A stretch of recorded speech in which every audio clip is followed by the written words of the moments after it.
A very good afternoon, everybody. Warm welcome and thank you so much for joining us today. I am Sneha Das. I'm part of NSRCell, which is the startup incubator of IIM Bangalore. I am currently leading the Renewable Energy Incubation Centre program at NSRCell. Basically, it's a structured 12-month incubation program, which is run in partnership with Credil, that is Karnataka Renewable Energy Department Limited. Alongside Credil, we have other strategic partners like one of them being NSRCell at IIM Bangalore, FSID from IISc, and University of New South Wales, Sydney. The idea of the program is to support startups who are working in renewable energy and clean tech sectors through business incubation, technical and research support, policy and industry access, pilot opportunities, investor readiness support, etc. And today's webinar also happens to be a part of this particular program. The session is titled From Batteries to Bankability, What Will Make BESS Startups Scalable in India? So basically, as the capacity addition in the renewable energy sector is growing, it is also becoming increasingly important for storage to increase at the same pace and for these solutions to become more reliable, flexible, and commercially viable. For startups who are building in this space, building the technology is just one part of the equation. They must also navigate through various other aspects. And today's conversation will primarily revolve around that.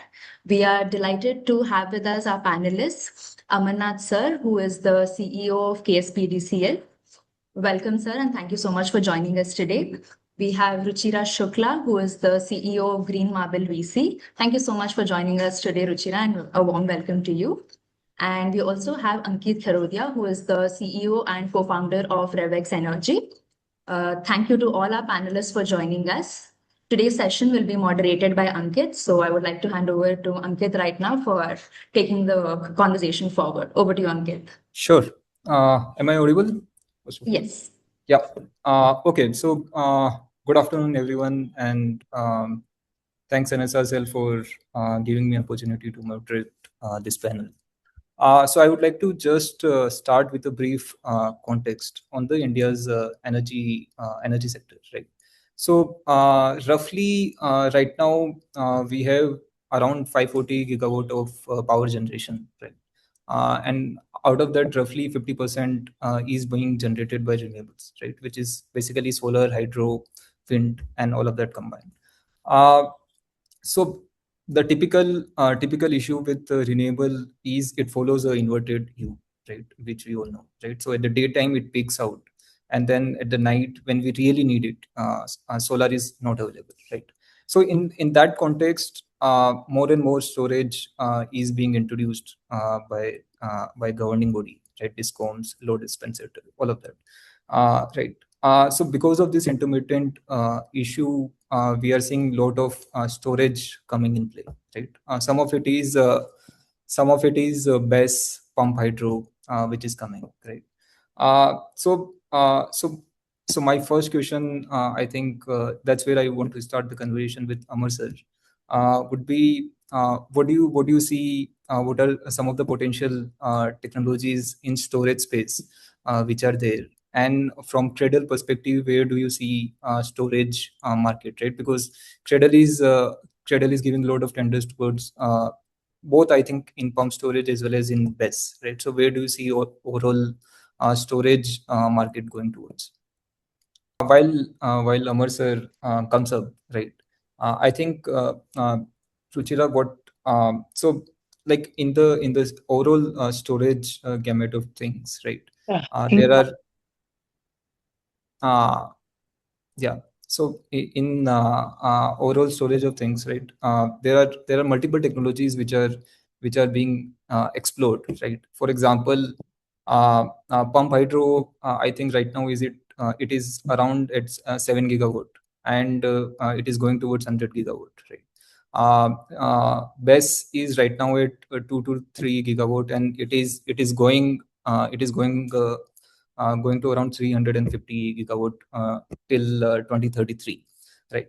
So from investor perspective, what are some of the potential technology you are looking at, right? So that is one piece of it. And on the whole, on the battery energy storage system, there are multiple components which are there, right? For example, let's say lithium ion cell, PCS, BMS, EMS, intelligence layer, right? All of that. On the technical stack perspective, what and all technology from investors' perspective you are looking at, right? And where do you see real value being built up in India? Thank you for the question, Ankit. Am I audible? Yeah. Yeah. So basically the market overall, from where I'm seeing it, is very, very nascent.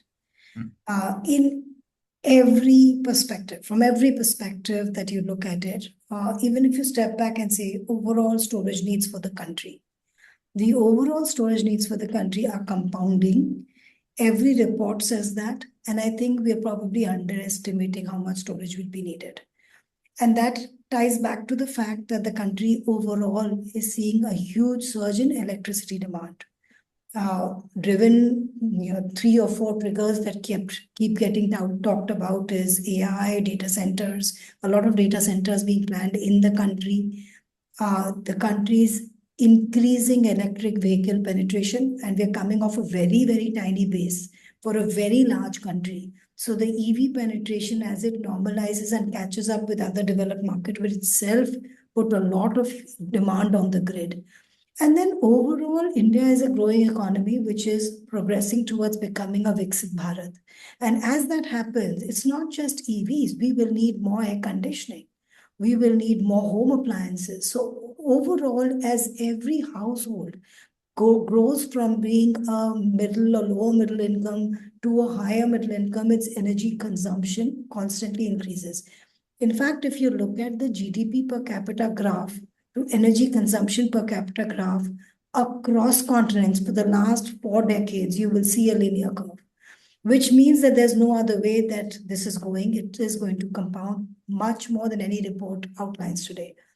And that means sheer capacity, storage capacity in any which shape or form is set to grow. Whereas investors see it, growth markets are usually markets that deliver good outcomes because there is going to be demand, and as the market grows, the companies you back. And in that landscape, we have very little today to bet on. There are very few players amongst the startup ecosystem that we can actually invest in. Even, and I say few in the context of the huge demand. I currently, my fund itself maintains a database of about 900 companies across climate. Of course, much smaller set in storage, but despite that, there is so much action in climate, so many climate tech startups, they are few when you consider the scale at which this is needed. And then we're seeing a lot of, on the lithium ion side, China has already won the game, right? It's going to be very hard to catch up. We are seeing mostly pack manufacturers in India, assembly, but not so much the cell side. But even there, we are looking at material, carbon active material, platings for anodes. So I would say not just cell, the pieces that make up the cell is also where India could innovate and then eventually contribute towards creating its own cells. And then, of course, there are alternate chemistries. Sodium ion is likely to be better suited for Indian conditions, both in the very cold climatic conditions and in the heat, the hot states of India. That's probably likely to, and we are seeing some startups in that space. We are also seeing startups in the intelligence layer, which are taking the data from battery management systems and trying to create tools and intelligence around predicting battery health, doing life cycle management of batteries. And then there is a lot happening at the tail end, which is what can be done with second life of batteries. How much recycling can be done, different alternative methodologies of recycling. So when I look at the value chain across storage, I see opportunities everywhere simply because it's driven by this huge macro gap between supply and demand, and also a lot of spaces where we're just about scratching the surface. Got it. Yeah, got it. Thanks, Ruchira. Amar sir, I think we were just briefly talking about pump hydro storage space, right? In the overall storage scheme of things, right? So, for example, when you were offline, we were just talking about pump hydro right now is roughly around 7 giga, and we are expecting it to grow till 100 gigawatt, right? And BESS is roughly around 8 giga, and we are expecting it to be around 350 giga around 2033, right? So from Cradle perspective, just wanted to understand where do you see overall ESS or overall storage market going towards, right? And what do you see a ratio of pump hydro versus BESS versus alternate storage, right? And within ESS, what kind of applications you are looking at, right? Is it a capacity augmentation? Is it a energy? Or is it some ancillary service like frequency regulation, voltage regulation, right? So where do you see overall storage market going towards?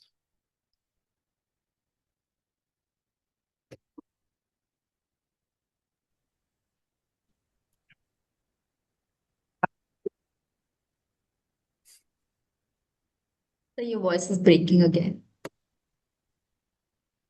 Actually, the audio is hardly coming through at all. So you might want to see how this is connected. It's not Yeah, just sir. one or two words. I think we're not getting anything at all. Yeah.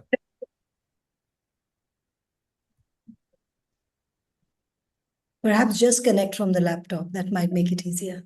Yeah. Yeah. Some chamber.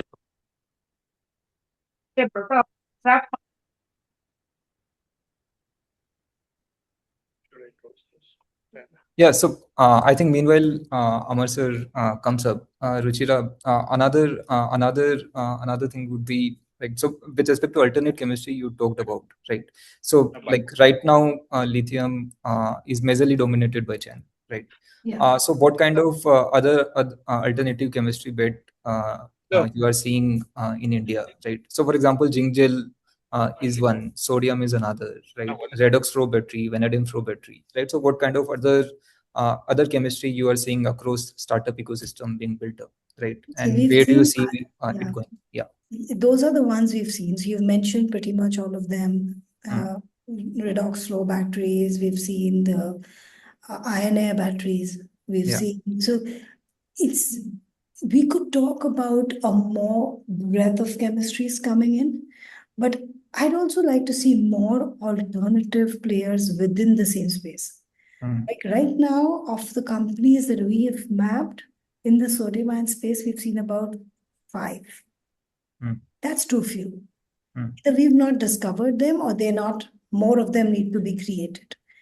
Because there are, and I think a market needs a breadth of players so that there is A, support for that particular segment, and B, they help each other out in solving different parts of the puzzle. So yes, breadth of chemistries is an approach, but I'd also like to see more strength in the chemistries that are already expected to be better suited for the country. Got it. Yeah. Also, so with this, another area where we can explore is, for example, in the BESS sector itself, right? So most of the tenders which are getting awarded are going towards bigger IPP, right? Yes. Right. Right. So, for example, across all tenders which are awarded by Rajasthan, Karnataka, Maharashtra, all of those are going to bigger IPPs, right? So, where do you see startups playing a role, right? In which sector they can play? Yeah. Sir, can you audible, sir? Yeah. Yeah, sir. Yeah, clear audible, sir. Yeah.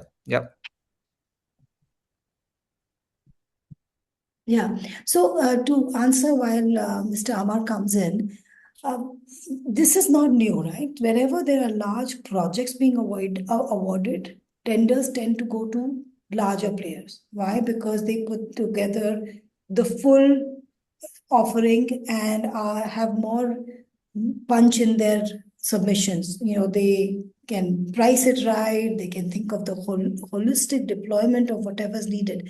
But when you think of a startup's ability to compete, the startup can be a technology provider to these larger players. Because a lot of large players don't innovate as much. They are good at project management. They're good at putting things together so that they can manage that large project. But I would think that within the BESS, individual components, whether it is supplying the cell in the battery pack or it is supplying the BMS control software, the intelligence layer, all of that can come from startups.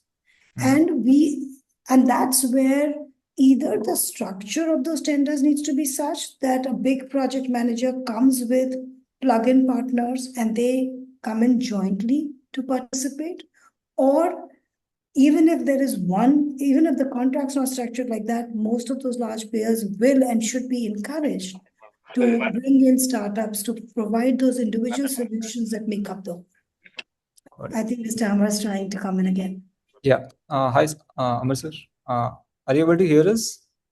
Yes, yes. Sir. Am I audible now? Yes, sir. Very clear. Very clear. Now, I think then I will use the same one. Yeah. Sure, sir. Yeah. I'll you exit abadi. Yeah. Works. Yeah, sorry. Apologies for the fiasco. Because we thought that was our board and the communication will be off top there. Somehow there was a goof up. Fine. Got it. So as of now, Karnataka, we are marching ahead with more concentration on renewables. Am I audible? Yeah. I can go ahead, na? Yeah. Yes, sir. Yes. Yeah. So, Cradle, now we are already having the renewables of almost 18 gigawatts. And we are also planning BESS up to 2 gigawatt hours. So 100 megawatt hour is already awarded to Pace Digitex. And 900 megawatt hour we have already tendered as a standalone BESS. That is one at Kushtagi and one at Huliyur Durga.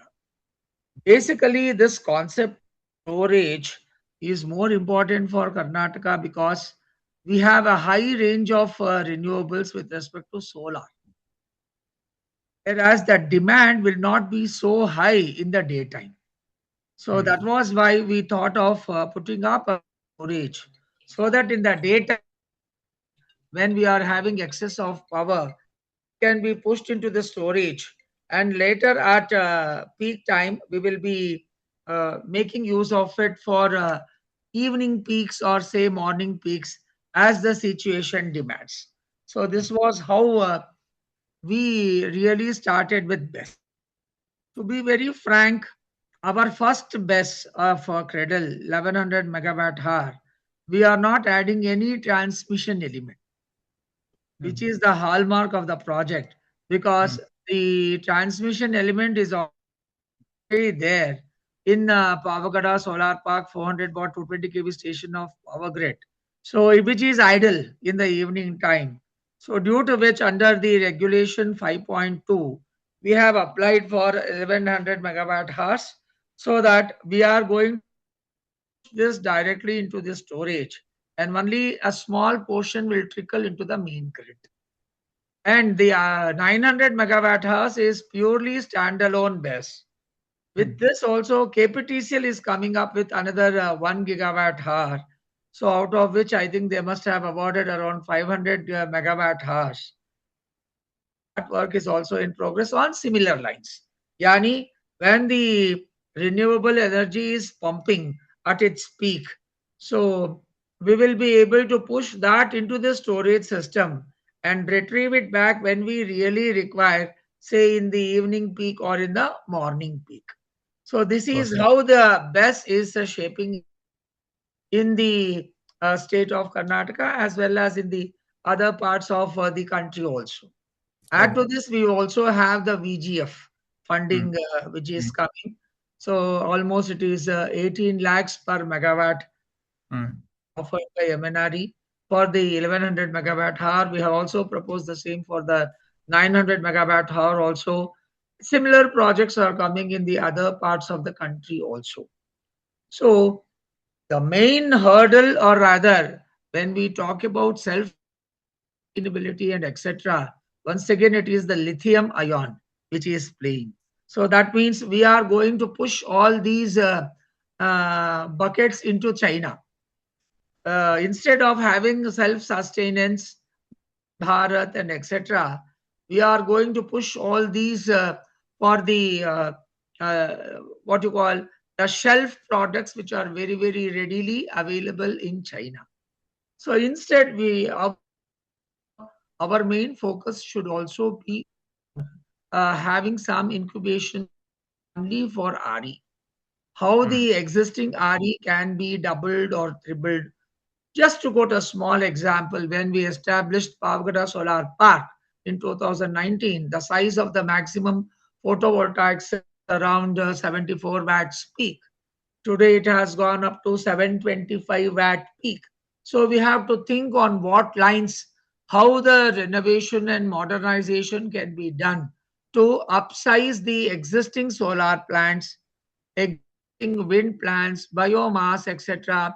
And even on the hydro front, we are very much lagging in the hydro front because whatever has been commissioned almost a decade ago, and nothing. How Cradle is looking at pump hydro, sir? Sorry to cut you off. How Cradle is looking at pump hydro? Because I see most of the tenders getting awarded are towards BESS. So how Cradle is looking towards pump hydro? Cradle is not planning pump storage because it is being handled by one more state utility, that is the Karnataka Power Corporation Limited. They have already floated a tender for a 2 gigawatt pump storage project in the Sharavati Basin. They are also coming up with similar small size projects in Kali, Varahi, etc.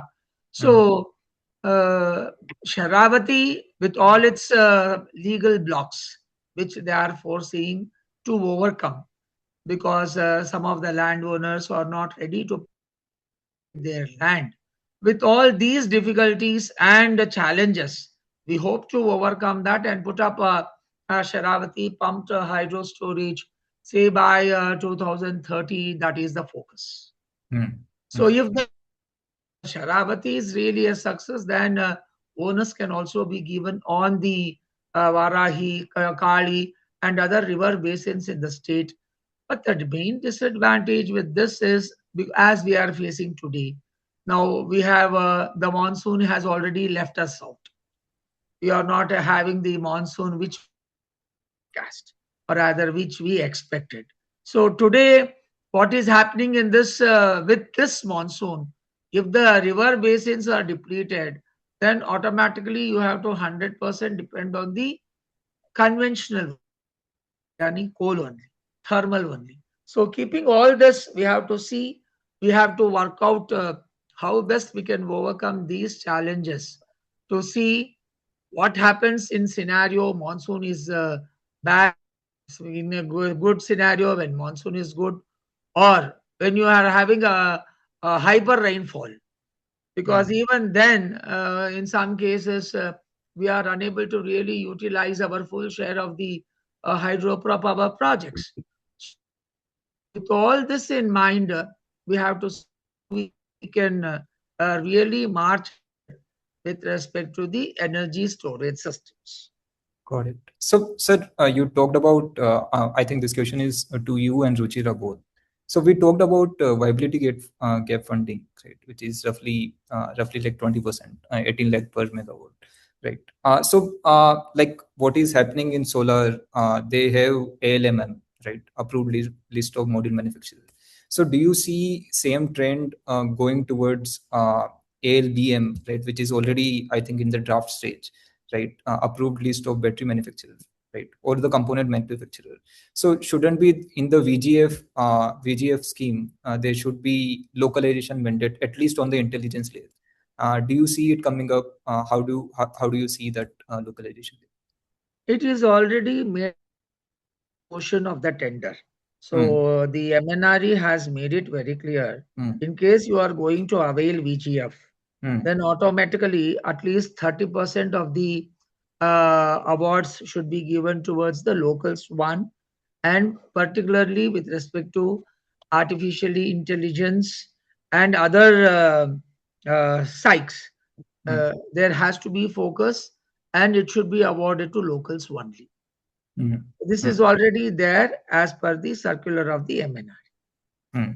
So I don't think that we are away when a day comes when MNRE makes it very clear if you have to avail VGF, then ALBM list will be in place, and you have to purchase from them alone, something like that. So, Ruchira, your views on this? Yeah, look, I think policy can be a very, very strong lever to drive adoption. And when you think about how China became where it is today, like everybody in the world is crying about the fact that anything, forget even about outside of storage, whether it's motors, magnets, everything, China is the answer. Now, how did China get there? Their government supported it to scale.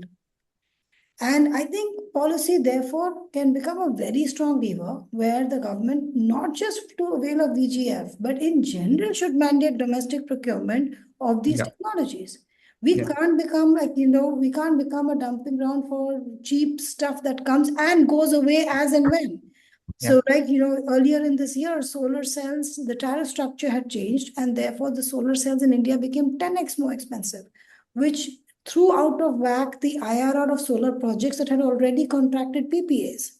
Now, that kind of dependence and uncertainty, because we are externally and import dependent, cannot happen. Because even a mature sector like solar, you can't predict IRRs if you're sourcing your components from outside. So I think we need very strong policy push on particularly the chemistry side, the component side, all the parts, BMS. There's no reason to get BMS from China.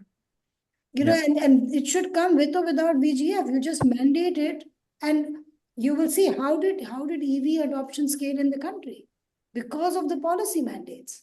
And you reach a point when policy can be phased out, but that can be a strong push to support domestic production and innovation. Because then that's when we'll be forced to innovate to come down to the price points that we are used to buying from China. Like in the same context, I think like right now there is a lot of talk about cybersecurity, right? You might have seen a lot of example like in Delhi, e-rickshaws turning off, right? And a bigger version of that is BESS, right? And these are like directly connected to our grid, right?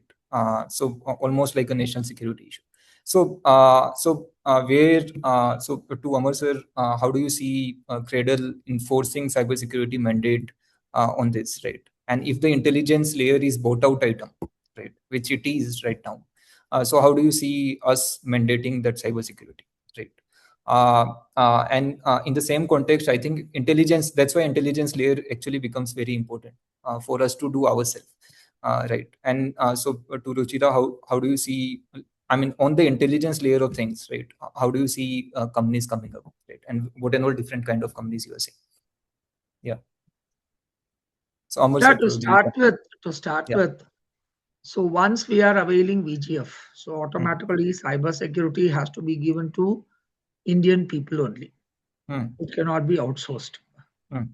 So the mandate is very clear. The policy is very clear. You cannot give it to outside. So an in-house will be operating on the cybersecurity. And with respect to EV and etc., I think we have made a fairly good progress in this team. And we have left it to the discoms is another advantage to us, because they will be knowing the sites very clearly.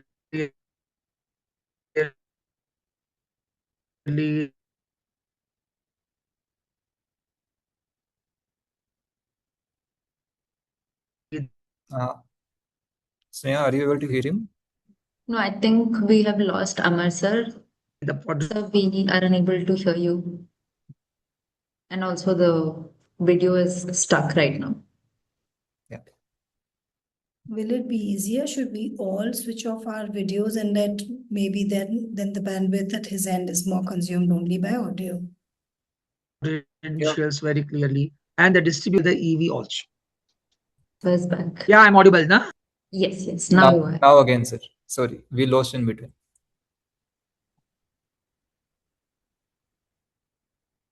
Yeah, that is it. With respect to cyber security, it has to be handled by Indians rather in the country only. So that Yeah. will not be offered to the outside people. So that is Sir, I think we're facing a lot of connectivity issues from your end. Maybe you could turn off your video. We'll be able to hear you the better. policy, if you are made by the state to the country.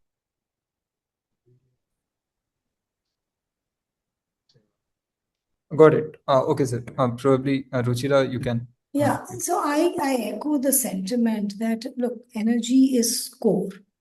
Energy is core to come to for any sector to function, right? For the banking sector to function, for our industries to function, for our homes to function. And so, and in a way, just the intelligence layer or the connectivity layer, stuff that gives us information on the health of these batteries, we cannot have that be controlled outside the country. And in a country that takes pride in having the best software engineers, and that has led the software revolution globally, it's very ironical that from that country, we are now buying software tools from outside. It just does not make sense. And therefore, a very strong mandate has to come down. We wouldn't give, for example, our UPI system to be managed externally, right? Yeah. You wouldn't give your Aadhaar system to be managed externally. Those are very core. They are like the lifelines of the nation. Similarly, you cannot let as more and more cars, EVs get onto grid, get connected to the grid through their battery charging systems. As we get data centers connected, as we get more BESS storage infrastructure connected to the grid, all of this becomes a massive electrical circuit that has the entire nation at risk. And therefore, a lot of the intelligence, I mean, all of it should be completely, totally controlled internally.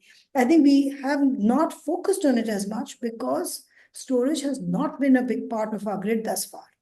And even the more recent storage solutions are short-term storage, 2 hours, 4 hours. We haven't worried about long duration storage. So it's not been a big issue because we weren't doing storage. We didn't need to do storage until renewables at scale became our goal. But now renewable at scale is our goal. With renewable at scale, you need storage, right? And the electricity demand curve has shifted with EV penetration going up, data centers, etc. So all these shifts are more recent. With this recent shift, we will need to rethink our policies and have a very strong control and very strong push for the intelligence layer to be domestic. Yeah. So, I think we talked about that a lot of these projects going towards IPP, and you explained why it is so, right? So some of it is a combination of more like a former SPV do a project finance, right? A debt kind of instrument, right? And many of this component layer which we talked about, BMS, EMS, ITM, BMS, EMS, PCS, right? A lot of those component layers are now getting built in India, right? So on the component space of things, do you see enough companies coming up building this kind of technology, right? Or still there is a lot to come up? Lot has to still come up. I'm seeing some. I must admit, I'm seeing some. I said earlier, but we are scratching the surface.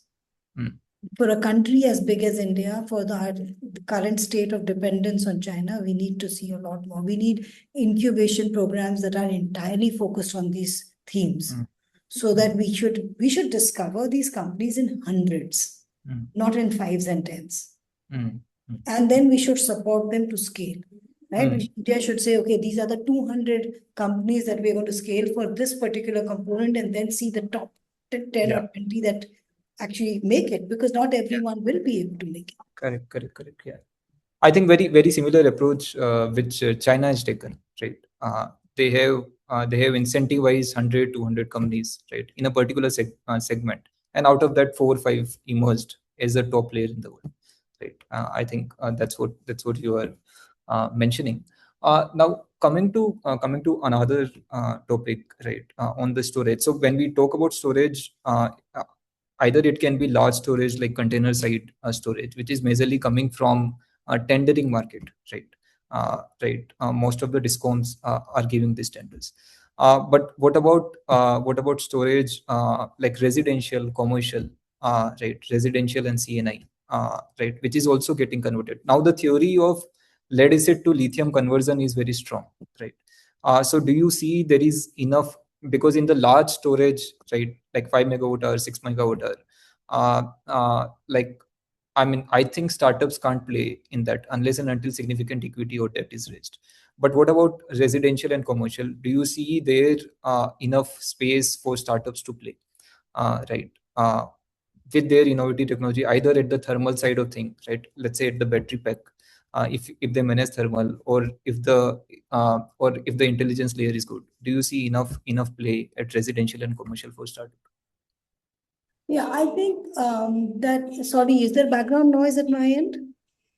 Yeah, slight, but it's okay. Okay, I hope it's not too loud because there's No, a it's okay. car in Yeah. the parking lot that's beeping too much. No, it's okay. But I think the residential could take time, but the Yeah. commercial and industrial will be the next frontier for startups to go after. And there they can definitely start winning mandates and start getting market penetration, because a lot of commercial and industrial users are becoming sensitive to not just their energy consumption. They're becoming sensitive to GHG emissions. They're becoming sensitive to cost. And that all of those three will, plus also predictability, uptime, etc. So with, therefore, startups can crack those markets, and I'm seeing some of that happen. Also, this is a global play. So startups operating in the storage space need not think of their market only as within India. In fact, just like China has become a source for all things climate, I think India can become the alternative to China, where it can have Indian researched, Indian innovations, and Indian produced stuff going global from India. So therefore, of course, CNI even globally will be the right segment for the startups to enter, but gradually the residential market should also open up.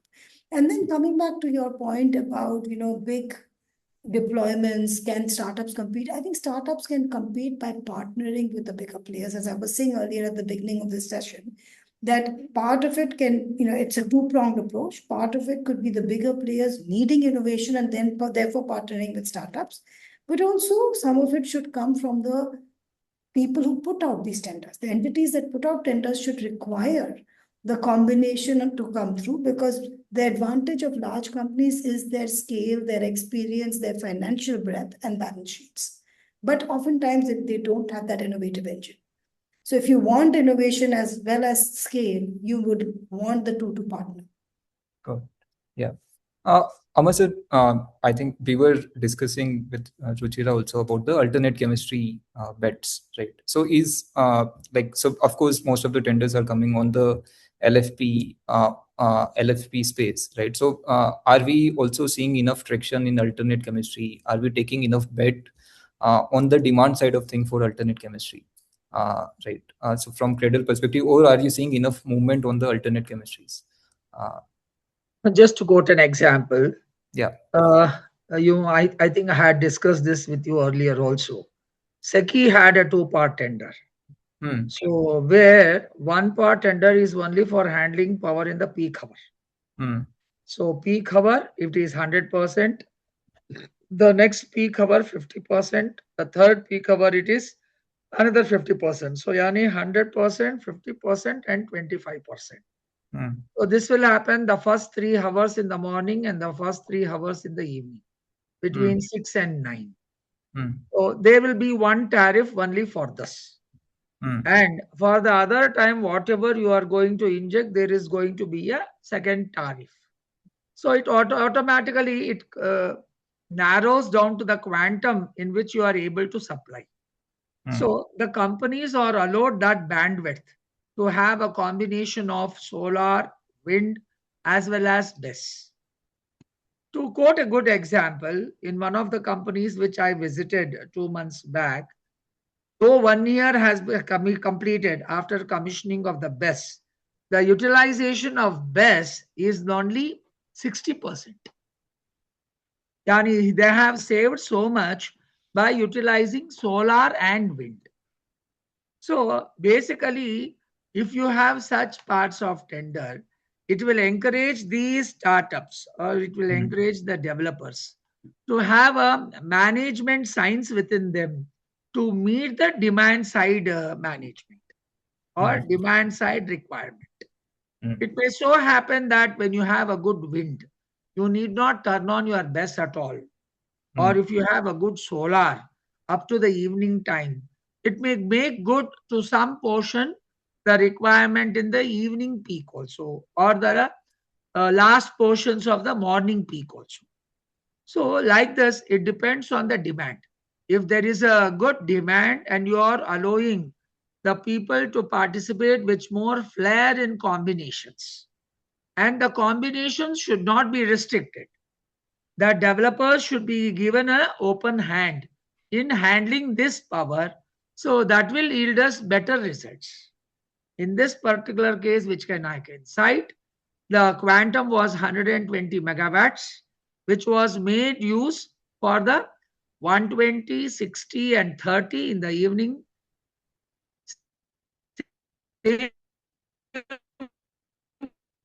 120, 60, and 30 in the 1 megawatt also, 2 megawatts also, 3 megawatts also. Whatever the developer is able to inject, he is given the required bandwidth to inject it. So the tariff is very strict with respect to the peak hours, whereas it is relaxed with respect to the non-peak hours. So the developer will make a combination of solar, wind, and BESS. Needless to say, if it is 120 megawatts for the peak, he is going to fix the BESS at 90 megawatts. And he is going to make use of solar in the balance 30 megawatts in the morning and wind for the balance portion of 30 megawatts in the evening. So that means his investment on BESS is also limited. And he is making use of solar for charging his batteries and the wind also. So the combination emerges. It need not be a fixed combination. There is a combination where you are allowing or where you are permitting the developer to play within the domain. Got it. I think that should be the order for the day in the future days to come. If we have to develop self-sustainable models, keeping even the BESS at bay by going towards pump storage versions. Yeah, got it. I think, sir, in our last discussion, I remember we were talking about as in more renewable energy is getting penetrated into the grid, right? There is a lot of frequency variation, voltage variation issues which grid is seeing. So can you throw some highlights? Yeah. Those are the what you call the positive and negative effects of having RE in the system. Nobody predicted RE in the way it is there today, even 25 years back. When RE was still making its presence felt, say in the last portions of the 90s, then when the cost was also very high, 50 rupees per unit and etc., RE was encouraged because keeping the temperature, keeping in the climate change, and keeping the rise in temperature in mind. So those play a pivotal role when you are moving towards RE. And once RE has already made its presence felt in the market, we are now seeing the negative effects of it also. In the daytime, we are facing low voltage issues, low frequency issues, and in the late nights, we are facing high frequency issues and high voltage issues, due to which the long distance lines are all kept open. And we are still unable to match with the SVCs and the filters which are made mandatory by the regulations. The system itself should be self-sustainable to absorb all these shocks. We have a lot of shock absorbers in the system technically. So whether it could be the inductive reactance or the capacitive reactance, which the inverters or the power transformers or the interconnectors are in a position to either absorb or shoot, so etc. So this should be made more stringent. See, basically, we have a good policy, whether it is the country or the states or the worldwide. The policies are already there in force. The question comes into enforcement of these policies. Hitherto, we had a policy of handling all this with kid gloves. Now they have been disbanded. So, with strong policies and strong enforcement of these disciplinary messages and procedures, we can certainly see that whatever negative effects we are observing, whether it is on the frequency side or on the voltage side, they can be overcome. And no doubt, RE cannot match the conventional thermal or nuclear also, but certainly it will help in managing the system when you do not have the peak. That is, in the non-peak, these systems can certainly provide additional inputs to the market as they are doing now. And much more than that, we have to also concentrate on the distributed market also. It should not be concentration of the plants or the projects. It should also go in towards distributed RE, whether it is on the domestic side, whether it is on the industrial side, or on the agricultural side, because primarily India is an agrarian country. No doubt some of the states of India are 100% dependent on conventional energy, or the financial position like Jharkhand, Chhattisgarh, Bihar, they are all 100% dependent on coal and etc. for sustaining themselves. So we have to now explore these alternate energies and see how these ill effects or the side effects on the negative side or on the positive side can be derived or can be taken as a advantage towards promoting more RE, particularly on the distributed sector, so that we can limit the aggregated transmission and commercial losses, which is really playing havoc in the industry. Okay. Another interesting thing I think we talked about last time also. I think one of the first webinar which we did under Cradle was around long duration energy storage, right? LDES. So with respect to LDES, what and all, like what work is being done at Cradle? What part of tendering is shifting from 4 hours to, let's say, 8 hour, 12 hour, right? And why it is required, right? Why LDES is required, and are we exploring alternate chemistry? And also in the same line, question to Ruchira is on the LDES side of thing, are you seeing some interesting companies coming up, right? Because I think with LDES, alternate chemistries can be really explored, right? Yeah. Cradle's both tenders are LDS. 1100 megawatt hours as well as 900 megawatt hours, it is LDS only. But of course, our small plant of 2 megawatts with 4.5 megawatt hours is before the MNRE for CTUI for approval. So once that comes, it is for a short period. But our other tenders are for a longer period. So once they really become operative, because all these pilot projects are yet to come into the market, they have not yet been synchronized except for the private ones, which have been developed by the private players. In the government side, particularly in Karnataka, we have not commissioned any BESS project. So once we are able to commission one project, we will be able to study it properly to implement it in the other spheres. Okay. And why LDES, sir? I mean, just for everyone's understanding, why long duration energy storage is even required? If I have an energy storage with an RE, so automatically long distance one is better, because I will be making optimum use of both the systems. Just imagine you are having a 250 megawatt solar with 1100 megawatt hour BESS, then automatically this entire 250 megawatt solar will be pushed into the storage only, and only some small portion will trickle into direct grid as well as the storage.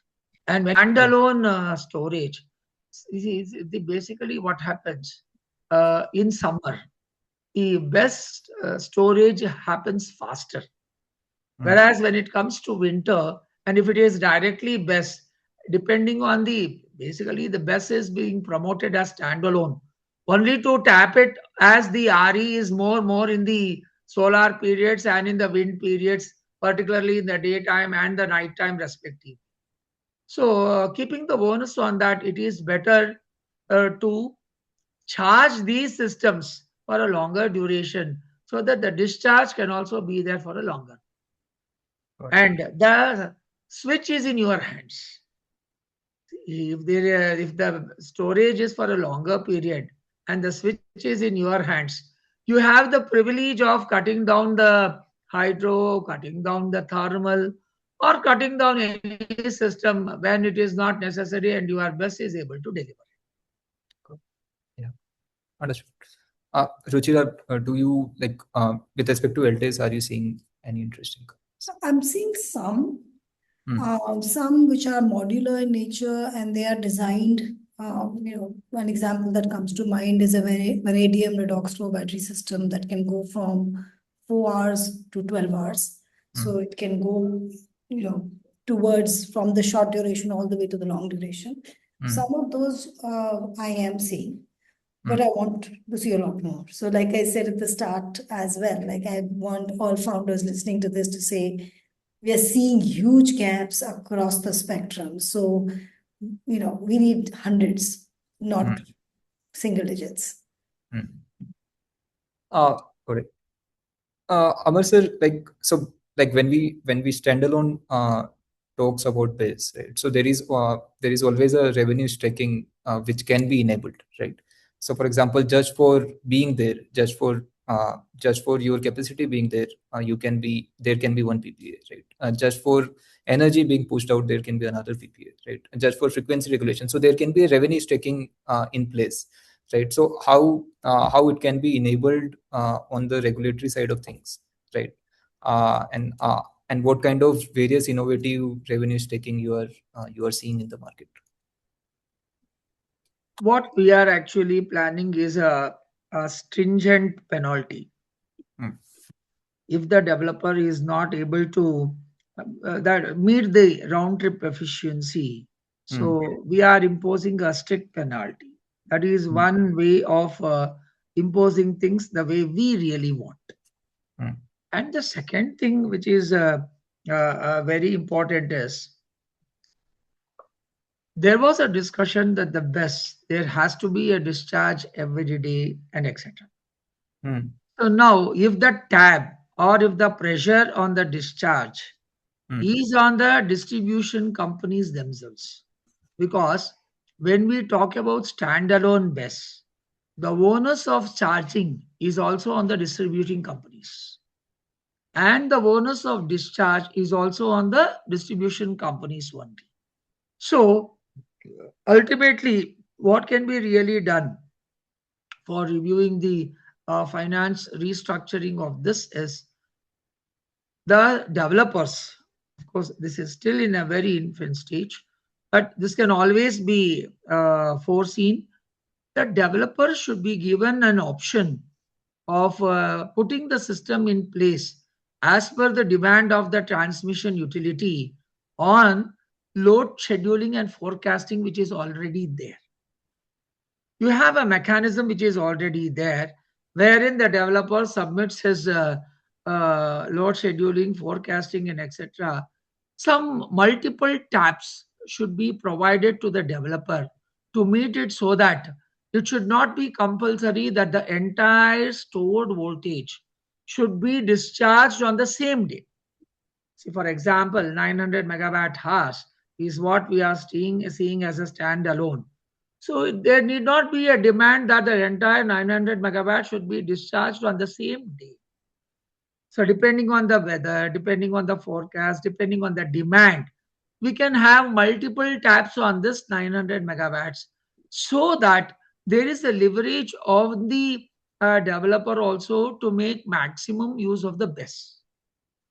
And indirectly, even the distribution companies are benefited, because whatever has been charged right away is not discharged right away. You are giving him multiple taps to discharge it. So that is one attraction for the developer to restructure his finances also. Yeah, I think modeling can be done better in that way if there are, like as you mentioned, if there are multiple taps. to do discharge. Yeah. Ruchira, like with respect to, so you talked about initially, you talked about second life use case, right, and the recycling. So do you, like, because lithium is mostly dominated by China, so do you think to get a second life use case is a I mean, for us to get the domestic cell material, and in that particular space, are you seeing interesting companies, right? Yeah, so I'm seeing a few models in that space. Actually, that space is quite interesting.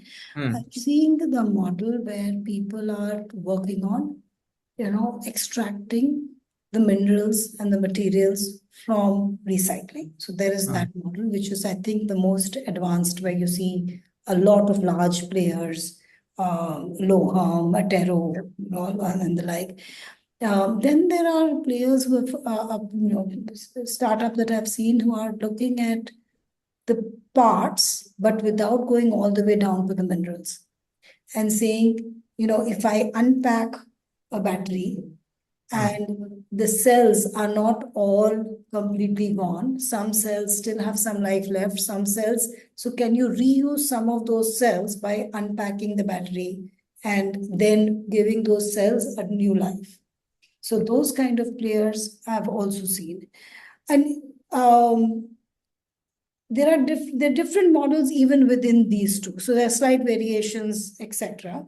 And I think given that we are very dependent on China across the board, the materials itself is important, right? Because these are not materials that India is producing, and we want India to have. So if you can recycle that material, it reduces the requirement for imports. The other part that reduces overall is, even if you were not recycling just the material, you would need to bring fewer cells, imported cells, into the country if you could reuse past cells for other applications. So one needs to see what are the different spectrum of applications. There's storage needed in an EV, but there's storage needed near telecom towers, there's storage needed in a data center. So if you can think about which appropriate use scenario will allow me to use a second life cell and therefore not reduce India's import bill.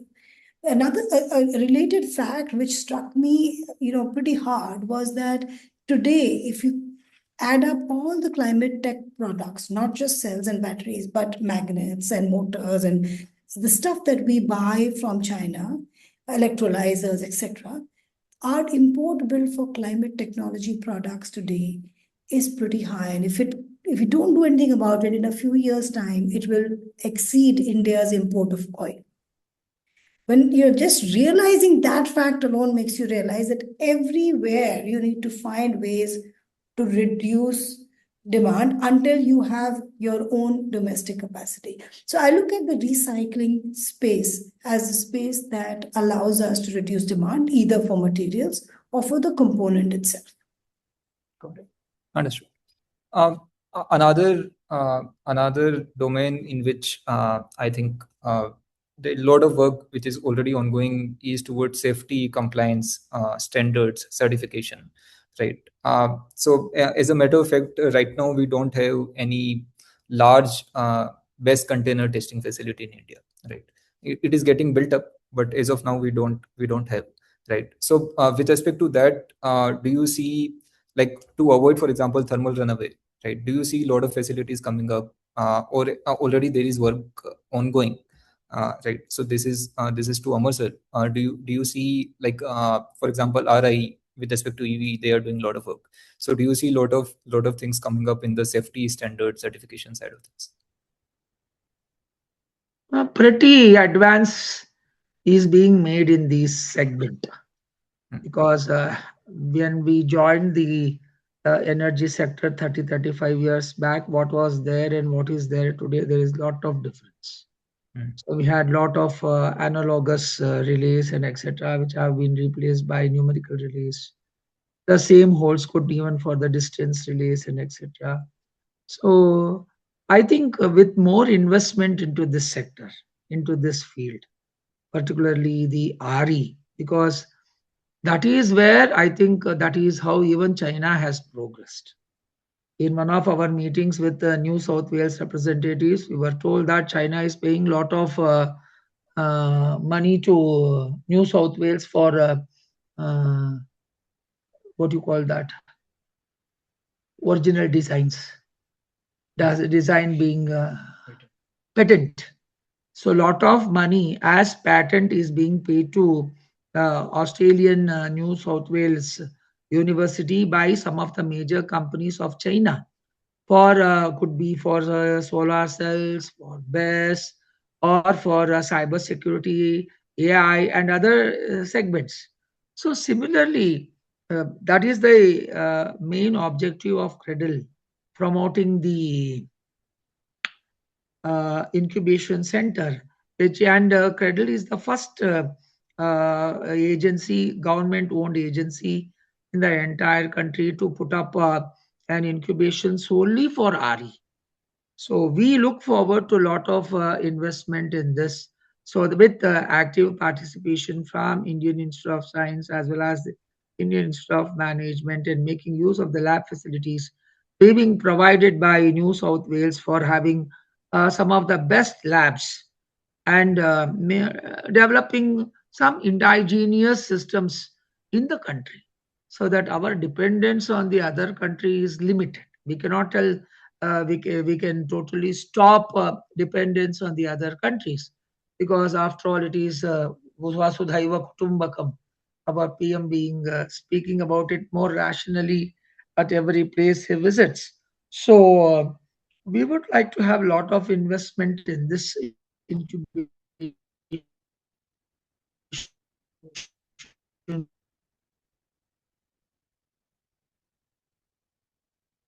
Yeah. So Models to meet the energy. got it.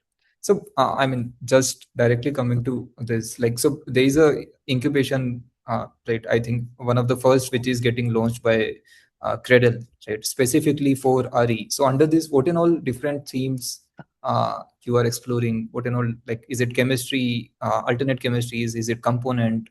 What in all different fields in which Cradle will be working on with startups? No, we are open.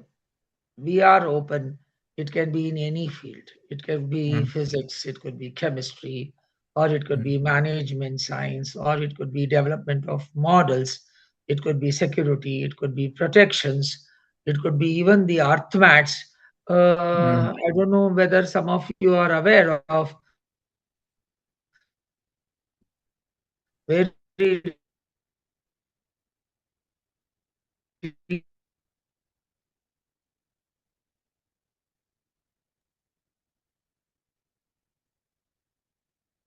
recent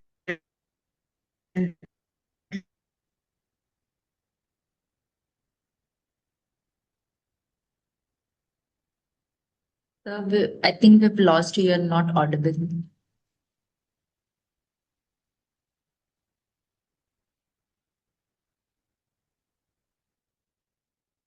Okay. I think while Amar sir comes up, so Ruchira, I think we are at the final segment of this.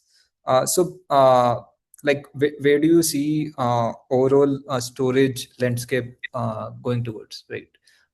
In which side of thing? Amar sir, are you able to hear us? Yeah, I'm connected now. Sorry, sir. You can actually continue. No, that's all. So our bandwidth is very huge. I am looking from all sorts of perspectives, whether it is mechanical restructuring of the mounting structures, or to the fibers, or to the photovoltaic cells, or to the model mounting structures, or to the IDMTs, or to the DCDBs, ACDBs.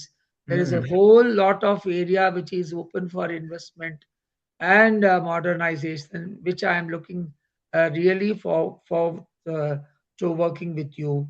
In addition to the cybersecurity and other communication path, which is also playing a very major role, and even the regulation demands are very high. If the SCADA communication, the SAS component, and etc. are not met, the National Load Dispatch Center does not allow you to synchronize itself. So with all this in the vision and the forecast, and even forecasting is a very important issue. Yeah. You are forgetting it because it is through forecasting you are making money. Yeah. All Correct. said and done, the equipments are healthy, the energy is being generated. And if the forecasting doesn't help you, the weather monitoring doesn't help you, then the load scheduling will go haywire, and ultimately you will be end up paying lot of deviation settle mechanism money and Correct. making the country richer Yeah. by putting that amount money into the PSD of kitty. So this bandwidth is very wide. I am really looking forward to working with all these investors, all the startups in all these fields. So the Got it. field is very huge. Mm, mm.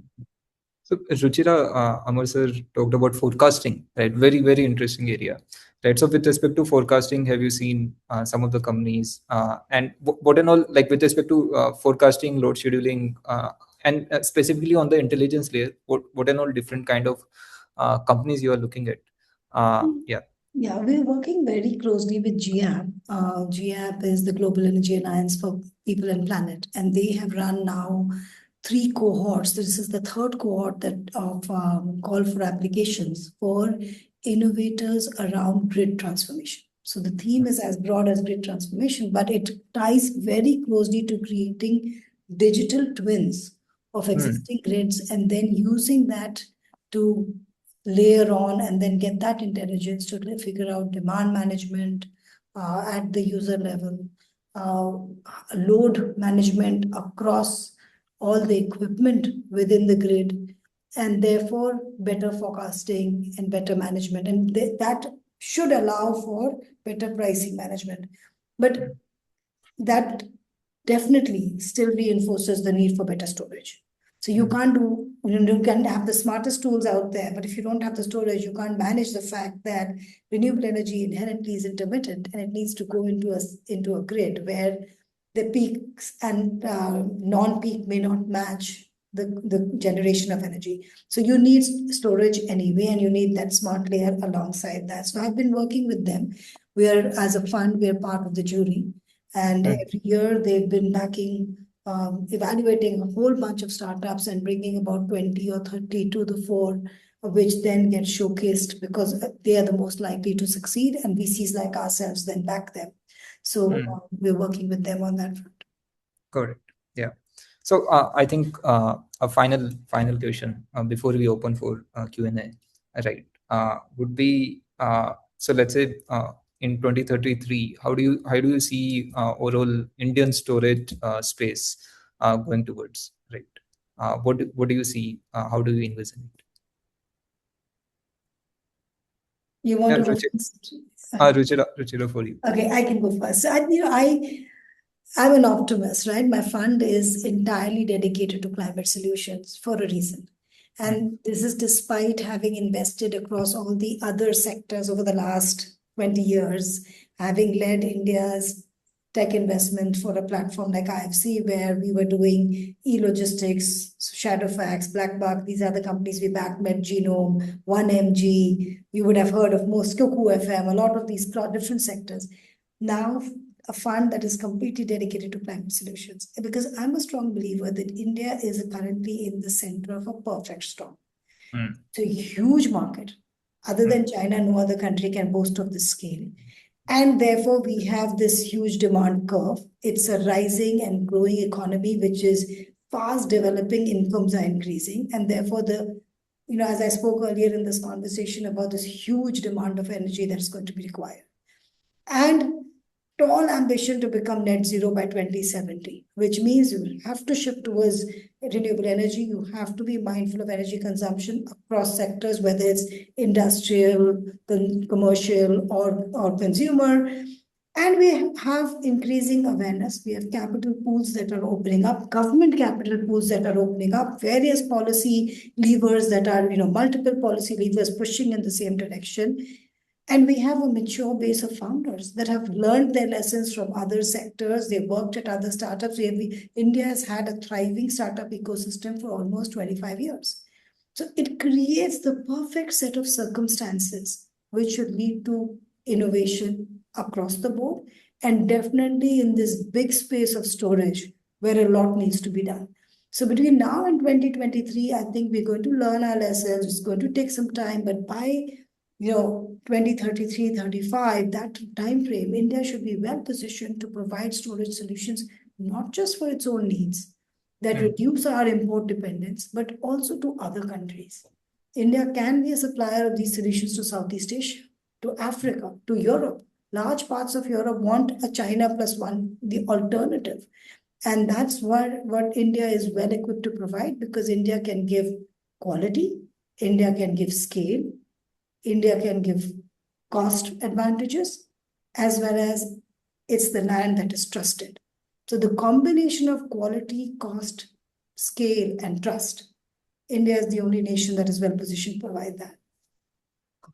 Yeah, thank you. Thanks, Ruchira, for that. Amar sir, same question to you, right? So, like, let's say in 2036, like, how do you see overall storage landscape going towards? You added 3 years to me. You told 2033 for Ruchira, 2036 to I me. thought at least I should take 10 years. So 2026 to 2036. I think with respect to Cradle, we look forward to adding around 10 gigawatt hour by 2036.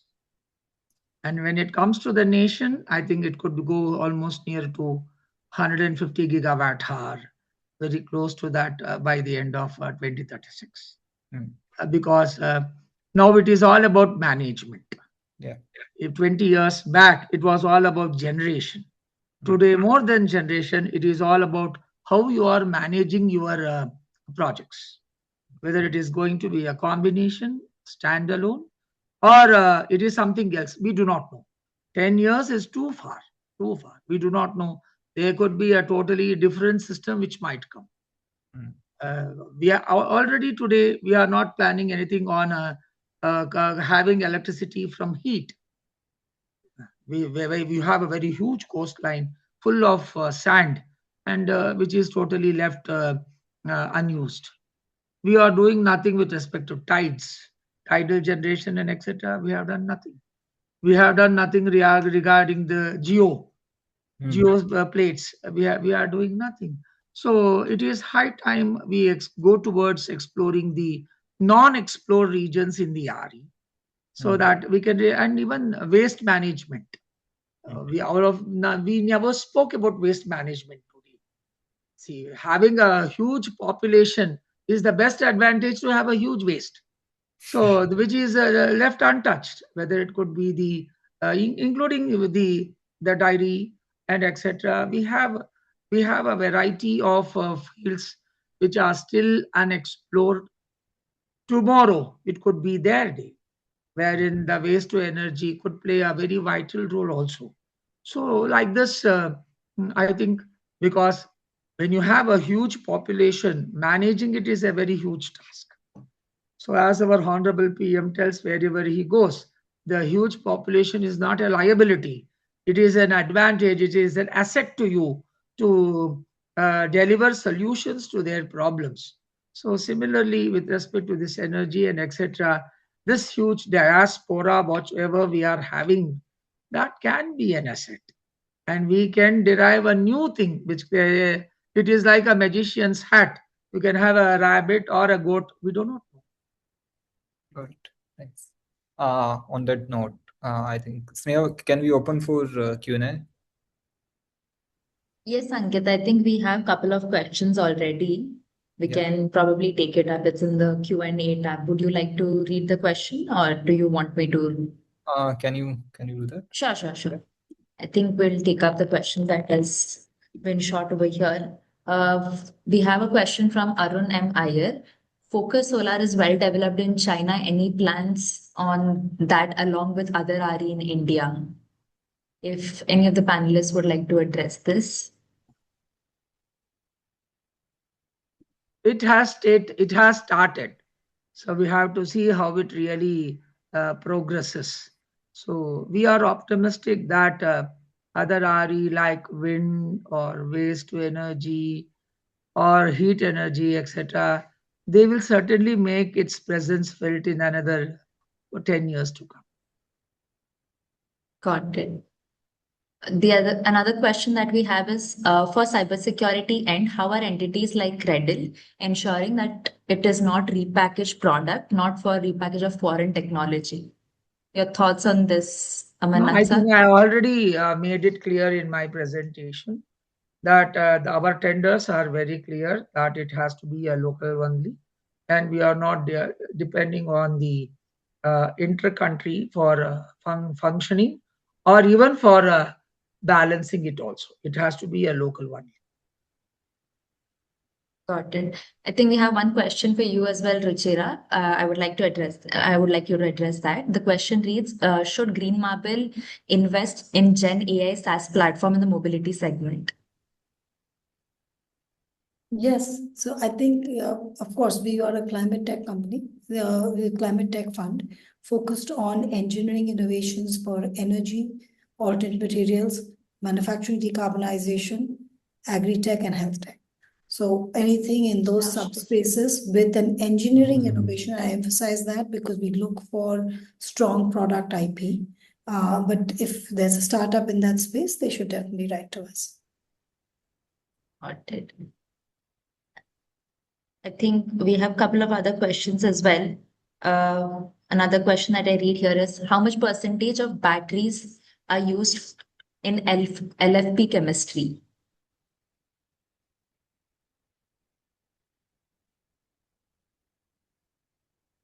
I think we can proceed to the next question, which is for Amarnath sir. LFP, I think it is yet to come up, na? LFP As is of now, it is going only with UPS and etc. The higher solution is towards the BESS. Got it. correct. I think that I think would. Ankit, is there anything you want to add on? Yeah. Yeah. I was just saying that most of the chemistry in the container BESS which is getting deployed is mostly LFP. Yeah, Right. that's my understanding as well. Yeah. Alternate chemistry, I think. I mean, from my perspective, I think it will take from the smaller scale, then it can go to bigger scale, like Ruchira was talking about vanadium flow, sodium, all of that. Perfect. We have another question for waste to energy segment. As a company transforming waste PET plastic into sodium ion batteries, what kind of policies will help us scale? And this question is addressed to Ruchira in specific.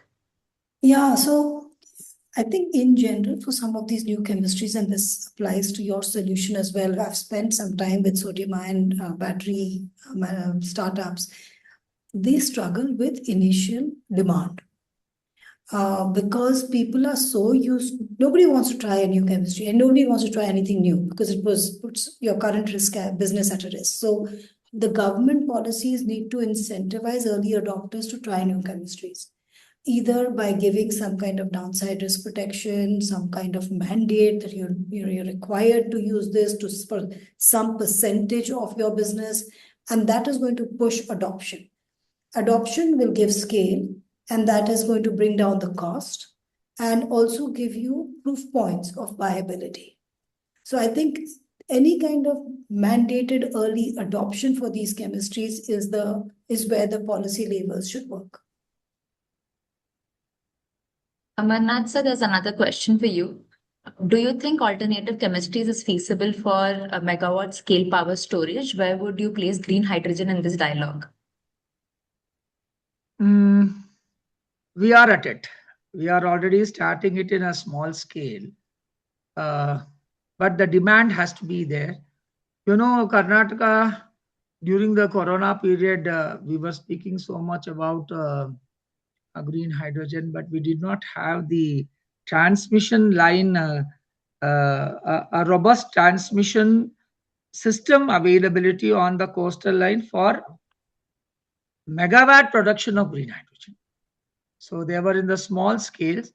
However, as a pilot, we are putting up a 300 kilowatts green hydrogen in Bellary thermal power station to meet the demand of the entire Karnataka Power Corporation with respect to hydrogen. And yes, if this becomes a success, we can plan about major scale production of green hydrogen in the megawatt segment. Got it. I think we also have another question which is open to the entire panel. Do you think a load prediction for grids can be done in a better way using foundational AI models, or the systems that are currently in place are doing the job as required?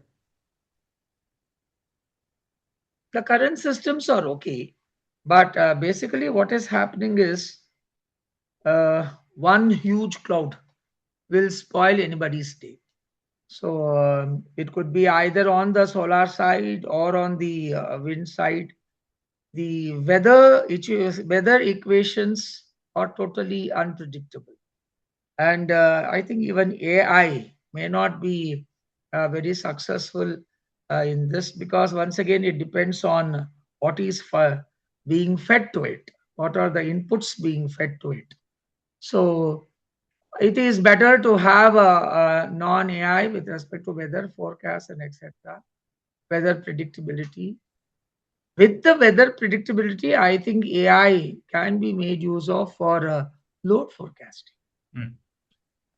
That is a very interesting field.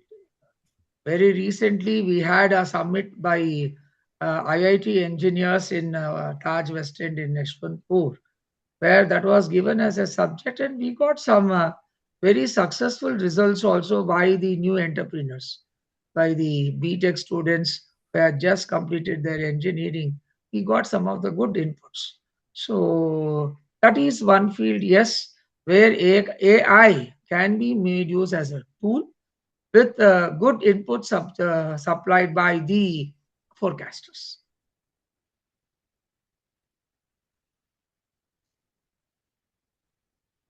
Got it.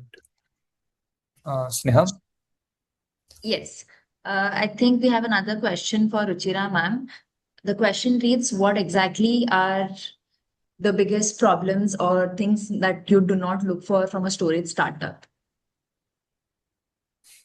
Do not. We basically, the most important one, which sometimes startup founders ignore when they approach us is, and it's on our website, we can't invest in a pre-revenue business.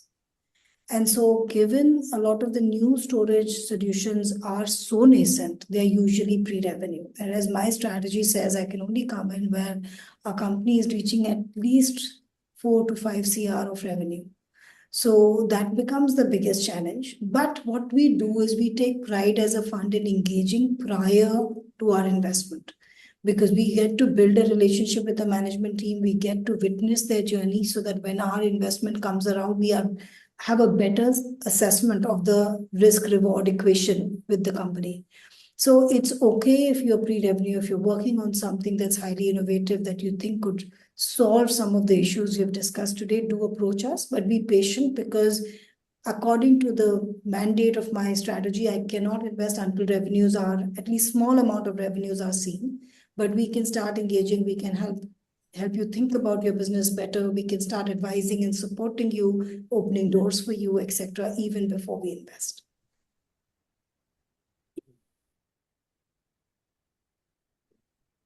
I think we will take one last question.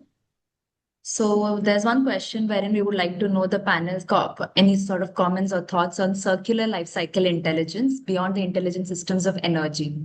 Any thoughts from Amaranath sir or Ruchira ma'am? Yet to start. I think very small progress has been made on that. So because the storage systems are yet to come. So once they really become operative, so we can look about how circular it can be, how it can influence the other systems. So once the existing ones which are forecast, they are commissioned, we can really look forward to the newer systems and newer proposals. Yeah, I concur with that. The whole segment is super nascent. Usually one starts talking about circularity after some level of, status quo has emerged, some level of stability has emerged in a sector. I think at this time it's too nascent to see that. And so we aren't, seeing too many innovators on circular intelligence. I think we have addressed pretty much all the questions that have been put in the chat box, and we are good to close the panel now. So thank you so much, Ankit, for moderating this particular session. And thank you to all our panelists as well for sharing your perspectives and also adding so much value and depth to the conversation that we had. And before we close, I would like to add a quick reminder about the program that I had mentioned at the start, which is the Renewable Energy Incubation Centre. And the program has already gone live. We are inviting applications from startups who are working in the RE sector and allied clean tech sectors as well. The application link and website link has been dropped in the chat box. Anybody who is working in the space is welcome to apply, and you can also refer to other people who are working in this space. Please share it across the communities. And also another thing that I would like to add on is that we are hosting a full day outreach event, which is coming up on 24th of July at the Credil Nagar Bhavi office, which is the head office. And the day will feature panel discussions, fireside chat, founder spotlights, and so on. Registration will open shortly, and we would appreciate anybody who would be interested to apply for it. And thank you so much again to all our speakers and everybody who has joined here. It was indeed a wonderful discussion. Have a wonderful day. Thank you so much. Thank you. Yeah, thank you. Thank you so much, sir. Looking forward to working with all of you. Thank you. Thank you, everyone.